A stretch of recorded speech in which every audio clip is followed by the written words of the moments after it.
¿Alguna vez se han preguntado cómo deberíamos de elegir a nuestro psicólogo? Recuerdo que la primera vez que tuve consciente que tenía que elegir a un psicólogo, necesitaba ayuda. Y lo primero que hice fue preguntarle a un conocido. Y cuando estuve frente a esa persona me dijo, ¿te sientes cómoda? Y yo dije, sí, claro. Pero realmente no sabía cómo evaluar cómo iba con mis sesiones. Así que el día de hoy tenemos una invitada muy especial, que es Marisol Villegas. Ella es maestra en psicología clínica y está aquí para ayudarnos y explicarnos acerca de este tema.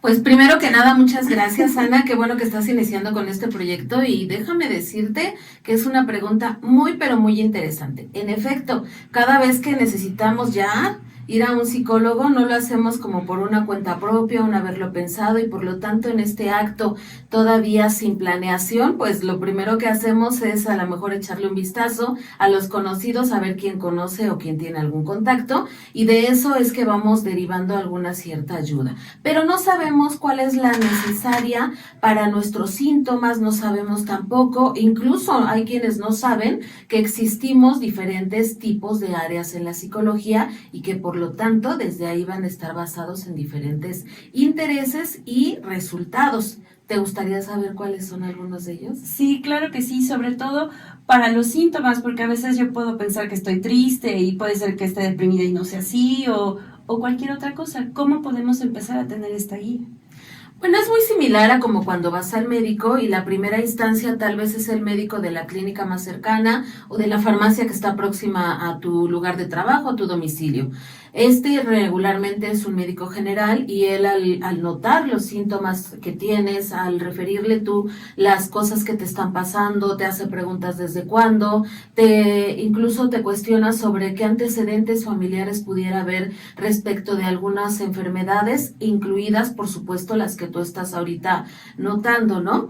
Él posteriormente te dice si tendrás que ir a algún especialista, un endocrino, un internista, quizá un nutriólogo, y te hace ver esta situación. Lo mismo pasa con el psicólogo. Quizá no es mala idea que te acerques por primera vez a un psicólogo, ahí con lo poquito que tengas de conocimiento, el primero que localices en Facebook, algo así, pero siempre con la idea de que probablemente no sea el indicado para los síntomas que tú estás estableciendo. Por lo tanto, primer paso, tal vez ante la sintomatología, tu tristeza se esté refiriendo a cansancio, agotamiento, quizá te cuesta más trabajo despertarte y piensas que es una cuestión médica. Vas al médico y el médico probablemente te quite esa nube de decir que crees que tus cuestiones están siendo más referidas por algo emocional o mental y entonces te transferirá a un psicólogo. No es obligación del médico saber cuántos psicólogos sabemos, de qué especialidades y por lo tanto pasarte el dato y hasta hacerte la cita. Ahí ya es responsabilidad de nosotros como pacientes. Pero ya tienes una ayuda. Sí, o sea, ya te dijo, esto es psicológico. A lo mejor te enojas, a lo mejor lloras. Hay que vivir ese duelo. El que sea que te esté despertando esa emoción, hay que vivir ese duelo y después, pues sí, hacerle caso al médico. ¿Y cómo podríamos realizar esta búsqueda? Es decir, yo digo, bueno, voy a googlearlo, psicólogo, me aparecen 10 búsquedas, ¿no? Uh-huh. Es literalmente el que a mí me lata, así como de, me late, y ahí sería en la primera entrevista, porque yo recuerdo que la primera entrevista que nos hacen los psicólogos es justamente eso, ¿qué tienes? ¿Cuáles son tus síntomas? Pero más allá de decir, bueno, sí, eso no es, porque a veces incluso tuve esa experiencia y dije, bueno, no me siento cómoda, pero tampoco me siento lista para decir que no. ¿Y qué podemos hacer? Bien, buena pregunta sigue siendo. Si tú por los síntomas, es decir, por algo que ya se ha llevado a lo sintomático, algún malestar físico, acabas de ir al médico y el médico te ha determinado ir al psicólogo, entonces lo más adecuado es que busques un psicoterapeuta clínico. Porque ya esto se está llevando, esto que te está ocurriendo desde lo emocional, desde lo mental, ya tienes síntomas físicos que pudieran estar haciendo una desventaja en tu vida diaria o hasta ir creciendo. Eso específicamente necesitarías acudir con alguien que se especialice en la enfermedad y por lo tanto tendría que ser clínico. sabe de los padecimientos, sabe distinguir en conjunto con otras áreas cuáles serían las cuestiones físicas que se están tomando en cuenta en tu cuerpo a partir de algún problema emocional. Esa sería una ayuda. Si quieres una segunda opción en ese mismo sentido y, por ejemplo, parte del diagnóstico, tanto psicoterapéutico como médico, pudiera ser algún trastorno del estado de ánimo, como la depresión, en el grado que sea, te va muy bien un psicoterapeuta con enfoque cognitivo-conductual, porque te va a dar herramientas que permitan distinguir cómo piensas y cómo a partir de cómo piensas sientes, y con estos dos elementos cómo actúas y cómo esta actuación está disfuncionando tu vida, incluida tu salud. Wow, qué interesante. Y nos puedes decir rápidamente, sin andar, porque me queda claro que eso es muy, muy grande, ¿qué otras corrientes hay dentro de la psicología y algunos padecimientos más comunes? Muy rápido. Bueno, comunes, se dice, la Organización Mundial de la Salud incluso ha determinado que hoy día hay muchas disfunciones de diferentes esferas de la vida, familiar, laboral, estudiantil, en todos tipos, por la ansiedad, por ejemplo, que es una cuestión que tiende a ser muy vieja, pero que viene a notarse ya profundamente, insisto, con resultados en las esferas de vida, varios años después, pero que se va generando la mayoría de las veces en la infancia por diferentes circunstancias, a partir de la crianza, a partir del medio ambiente familiar y social en el que se desarrolla la persona. Y por lo tanto, pues como cualquier enfermedad ahí se va cocinando, pero llega un momento en el que pues ya no puede más, ni el cuerpo, ni la mente, y obviamente la persona no puede más. Tampoco ha hecho caso a los síntomas, porque si va dando avisos, siempre va tocando la puerta, y si nosotros no hacemos el caso debido, pues entonces ya deriva en una enfermedad mayor, ¿no? En algo que no puedas dejar de ver. Ese sería como uno de los mayores padecimientos ante tu pregunta, pero por supuesto que hay muchos más. Y por ejemplo, ¿el estrés está asociado con la ansiedad? Ahora que, disculpa que te interrumpa, ahora que, por ejemplo, aquí en México es la norma 035 respecto a la salud mental de los trabajadores y las empresas. Bueno, voy a tratar de acomodar la NOM 35 a la pregunta que me haces. Sí está enfocada en el cuidado de los trabajadores a través de 5 aspectos, y uno de ellos tiene que ver con la prevención, donde la persona puede estar detectando sintomatología desde antes de que se convierta en un problemón. Eso es de lo que habla la NOM 35, y donde promueve dentro de las empresas que la salud física y mental de los trabajadores sea una prioridad, pero está estableciendo diferentes parámetros para que esto se consiga, y uno de ellos también es hacerse cargo, no solamente la empresa, sino el propio individuo, en este caso el trabajador, de mencionar sus síntomas, de referir aspectos de la vida que le están pues ya causando algún problema, aunque no sea una disfunción, es decir, que ha sufrido en la calle tal vez un asalto, probablemente no haya sido grave como los que suceden en los transportes públicos, donde el robo a celular tiende a no hacer con violencia, pero está impactando en la persona y va a impactar en diferentes áreas de su vida, y ese solo hecho va a ser un estresor. Si la persona no lo canaliza, se puede convertir en cuestiones mayores. El estrés como tal no es malo, por regresando a la pregunta de si está asociado. El estrés como tal no es malo. Finalmente, como cuerpo humano estamos respondiendo a diferentes estresores. Cuando este se convierte en ansiedad, ya tiene que ver con multifactores, como te mencioné hace un rato, con medio ambiente desde la crianza, con formas de vida, por supuesto la manera de pensar, nuestro sistema de creencias está siendo determinado por estas experiencias anteriores, pero con esas vamos mirando el mundo, y con esas formas de mirar el mundo también nos vamos generando ansiedad, entre otras cosas. Wow, qué interesante. Para ir tal vez cerrando un poquito este tema, porque me parece que todo esto que mencionas respecto a los temas de la ansiedad, lo que dice la OMS respecto a esto, no quisiera ser como muy clarita en que pudiéramos darle tal vez en 5 pasos, o en 3, o en 2, o en 10, los que sean mejores para ti, esta guía a las personas para poder elegirlos. No sé si tenga que ver específicamente con los síntomas o tenga que ver específicamente con ir con el conocido y regresar. ¿Nos podrías ayudar, por favor? Sí, claro, mira, ojalá no tenga que ser derivado ya de los síntomas, ¿no? Porque quiere decir que algo ha ido creciendo y que se está presentando desde hace mucho tiempo y puede también ser, he olvidado decir que puede también ser por un evento inmediato, es decir, un duelo, como la adquisición de una enfermedad, como la pérdida de un empleo, el cambio incluso de un empleo, aunque tú lo hayas promovido, cambios naturales de la vida como tener un hijo, como casarte, como esto que tú decidiste probablemente, pero que de cualquier manera genera un cambio y por lo tanto va a también impactar en ti.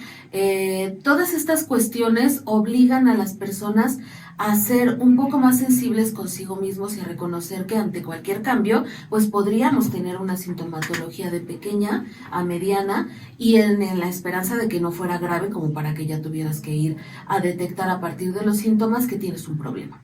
Si esto no está ocurriendo, insisto, ojalá que no sea así, pero sabemos que en la población mexicana ya vamos al médico, al psicólogo, al profesionista, cuando ya de verdad tenemos el agua al cuello, ¿no?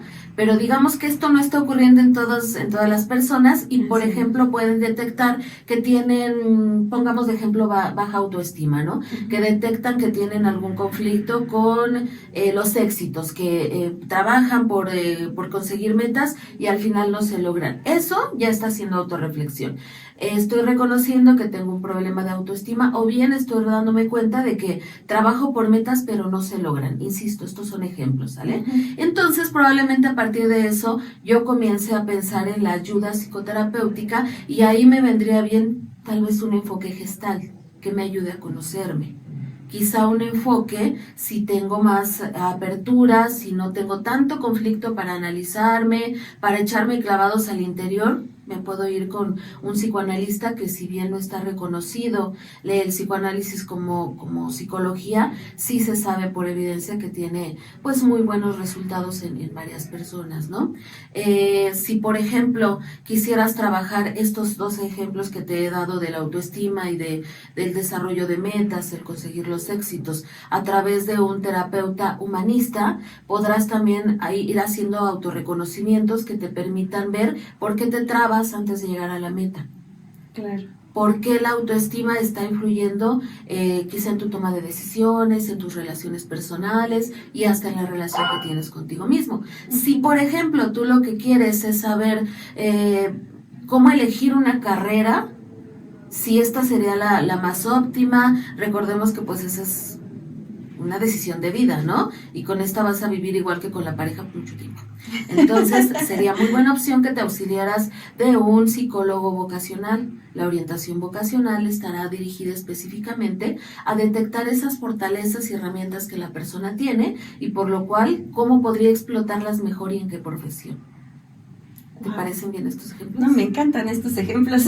Me parece que pueden abarcar muchas cosas y muchas partes de la vida y sobre todo podemos identificar cómo nos sentimos nosotros y que no necesitamos llegar a un punto máximo para tomar una terapia, que es normalmente lo que a veces pensamos, ¿no? Ya hasta que el problema se nos viene encima o tenemos un problema ya muy grande, es cuando decimos, creo que es momento de pedir ayuda. Pero no, podemos hacerlo desde la prevención. La salud mental también se puede hacer desde la prevención. Hay muchas formas de hacer salud mental. Si todavía no estás animado a acudir oficialmente a una terapia formal, entonces puedes ir, por ejemplo, a talleres donde también aprendes muchas cosas y donde a través de la práctica de diferentes herramientas que te dotan en el curso taller, tú puedes ir haciendo autoaprendizaje y también recreando formas de vida diferente que beneficien tu entorno. Wow, pues la verdad es que me has ampliado muchísimo el tema. Creo que valdría la pena tal vez otro día abordar el tema de estas ramas de la psicología porque creo que es infinito. Sí, infinito. Tiene muchísimas especialidades, tiene muchas ramas, tiene muchos enfoques y bueno, para saber realmente tendremos que ser psicólogos, ¿verdad? Pero no lo somos. A veces también el psicólogo no lo sabe porque recuerda que esto requiere de especialización. Entonces, Así es. es lo mismo que cuando vamos con el médico general, en el ejemplo que te puse al inicio, Ujú. esperamos que él nos diga todo. Y por Así lo es. tanto he visitado a un psicólogo y considero que él tiene que saber todo. No, tampoco, realmente tampoco está ni en la obligación de saberlo, ¿no? Pero sí puedes ir recibiendo orientación paulatinamente a través de estas cosas. Importante decir, si tú me permites, que si Adelante. estás atravesando por un duelo, sí te sirve por supuesto la psicoterapia clínica, desde luego, pero por ejemplo una terapia basada en duelo, una terapia basada en tanatología sería muy buena. Si tienes alguna, ojalá que no toquemos madera y que no les ocurra pues, pero el cáncer también es parte de nuestra vida diaria y ahí existen psicooncólogos que hacen no solamente partícipe al paciente de su padecimiento, sino también al entorno familiar y está trabajando con toda la familia y con los especialistas que atienden a esta persona, desde el médico, desde el nutriólogo, dando diferentes sugerencias como para que este tratamiento sea integral y se pueda llegar a mejor término. Si has pasado por un duelo, pero por alguna situación trágica, donde hubo un delito, quizá hasta en un tránsito vehicular o demás, o algo peor, derivado de algún trauma que se esté generando, la terapia breve, la terapia de emergencia sería también muy buena opción, donde tienes posición de ir adaptando esta vivencia a tu vida diaria y que no llegue a generar disfuncionalidad. Sabemos que te va a impactar, sabemos que va a cambiar tu vida, pero sí hay maneras de hacer más solubles estas cosas que te pueden ocurrir y pues obviamente la tarea del psicoterapeuta es ir encontrando en conjunto con el paciente esas herramientas internas que tiene para elaborar mejor su circunstancia y para enfrentarse a los desafíos del día a día de mejor manera, no solamente las herramientas que tiene internas, sino los materiales que al exterior puede encontrar, incluyendo las redes de apoyo que puede ir haciendo si es que no las tiene. Es muy interesante lo que dices acerca de las redes de apoyo. A veces estamos en una situación y sentimos que estamos solos, pero no es así. ¿Qué le dirías a una persona para tomar terapia? Es decir, ¿qué le dirías para poder decir, creo que este es momento? Así como sin llegar a ese gran extremo. Yo sé que ya nos mencionaste identificando algunas situaciones, pero pudiera empezar tal vez como una incomodidad o saber que las cosas no están bien o algún pequeño síntoma, esos pequeños síntomas para no permitir que el problema crezca. Bueno, tampoco se trata de estar como en la crisis todo el tiempo de, "Sas, ya me pasó algo terrible y esto es malo para la vida", ¿no? No hay malo o bueno en la vida a menos que esto ya esté causando una disfunción en alguna de tus esferas de vida. Es decir, si esta forma de ser tuya está teniendo que ver con conflictos que te lleven a situaciones laborales, a situaciones escolares donde algo más está perjudicando, entonces ahí podrías decir que algo no está saliendo muy bien, ¿no? Ese sería un síntoma, no necesariamente que tú te sientas mal, porque por ejemplo, por rasgos de personalidad, algunas personas podrían considerar, pues yo no estoy mal, yo así soy y el mundo es el que está en mi contra. Ese solo hecho tendría ya que ser algo observable y que te permita pues encaminarte un poquito a preguntar, ¿no? A lo mejor si hay algo mal en mí, solo que pues esa posición, ese rasgo que tiene la persona, esa forma de ver la vida impediría que se acercara. Precisamente por eso, fíjate que, ahorita sí me voy a atrever a decirlo, las personas piensan todavía que quien va al psicólogo es porque tiene muchos problemas y está enfermo. Regularmente las personas que tienen un verdadero problema ni siquiera se acercan al consultorio, porque eso implica observarse y darse cuenta de que hay un problema. Ante la duda de estaré bien o estaré mal, estaré haciendo las cosas de manera incorrecta o las estaré haciendo bien, esa sola duda planteada para la persona le posibilita que sea sujeto de tratamiento, de que se pueda adaptar un tratamiento. Este pensamiento de yo no voy al psicólogo porque no hay nada en mí, probablemente eso es lo que haga que las personas tengan estos síntomas y en algún momento crezcan y por supuesto no pudieran ser atendidos en cosas que se pudieron atender al inicio antes de crecer y ya tal vez lleguen a situaciones donde no haya marcha atrás, ¿no? Wow, esto que dices se me hace increíble porque finalmente creo que de alguna forma todos necesitamos observarnos para ir mejorando. Siempre he creído que la vida o que los seres humanos somos perfectibles, es decir, vamos mejorando, cometemos errores y vamos mejorando, pero con lo que tú dices es muy cierto, ¿no? No todos estamos en esa disposición y normalmente son estas personas, ¿no? Te agradezco mucho, de verdad que lo mencionas, me quitaste la pregunta de la boca, justo te iba a preguntar eso. Y te agradezco muchísimo que me hayas dado este espacio, este tiempo, porque creo que quedó muy claro desde en qué momento, cuáles son algunas de las ramas, en qué momento podemos utilizar este tipo de ramas y sobre todo, ¿qué es lo que tenemos que hacer ante esta situación? ¿Te gustaría agregar algo más? Pues yo creo que agradecerte, incluso me voy a quedar con el término con el que tú inicias, valientes. Si es de valientes ir y pararte a la puerta del psicólogo y todavía más, quedarte ahí sentado junto a él a expensas de que le estés contando una historia a un desconocido, que para empezar tiene que ser un desconocido, que sepa lo menos de ti, tú sepas lo menos de él, como requisito también, porque desde esa visión va a poder conservar todavía más objetividad. Entonces, eso ya requiere de valor, entre otras cosas, porque yo sé que ir a la ayuda profesional también tiene que ver con hacerse el tiempo, con la remuneración económica, con el cambio de vida, porque tú sales de la sesión y te toca llevar esa hora de trabajo, 45 minutos de trabajo a la práctica, y con eso regresas sesión con sesión. Y sí se requiere mucho valor también para regresar semana con semana a la terapia, con el temor a lo mejor de ser juzgado, con el temor de ser engañado, con el temor de que te dejen tareas, con el temor de descubrir algo de ti que no quisieras descubrir, pero que finalmente también te va a ayudar, te va a ayudar a potenciar eso que eres y que finalmente está en ti, nada más hay que ir haciendo descubrimiento. ¿Cuál sería tu deseo para aquellas personas que te están mirando en este momento? Uy, pues sí, es muy ambicioso. Podría decir que como psicóloga soy una preocupada de la salud mental, pero no en un sentido ególatra de que todos tengamos pues que ir a donde nos digan que no estamos haciendo bien, sino más bien en torno al bienestar. La salud mental no solamente te hace conseguir las cosas que quieres, verdaderamente la ves hasta en el rostro, se siente en el cuerpo, se mira a través de la relación con las personas. Todos tenemos algún pendiente con el pasado y no todos se van a poder solucionar. Quizá en esta pregunta que me hace, el más ambicioso deseo sería que lograras salvar tu vida. Y teniéndola, haces maravillas. Salva tu vida, atiéndete, a donde puedas, donde quieras ir, donde tengas a la mano, pero por favor, atiéndete.